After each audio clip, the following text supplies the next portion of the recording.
আবৃত্তি করছে আষাঢ়ের বৃষ্টি। লিখেছেন মালিক ইমতিয়াজ। মন মাতানো ছন্দে মাতে আষাঢ় মাসের বৃষ্টি, মন ভরে যায় থমকে দাঁড়ায় অবাক যেন দৃষ্টি।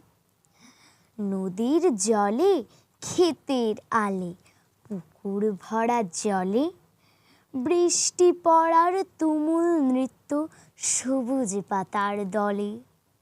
আষাঢ় মাসে কদম ফুলে কি অপরূপ সাজ, প্রকৃতিটা খোলে মোহন রূপের নতুন ভাজ। আষাঢ় মাসে বৃষ্টি ভেজা সতেজ সবুজ বন, প্রকৃতির এক নিপুণ ছোঁয়ায় হাসছে সারাক্ষণ।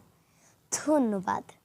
কিশোর কণ্ঠ পড়ব, জীবনটাকে গড়ব, ফুলের মতো ফুটবো মোরা, জ্ঞানের আলোয় জ্বলবো।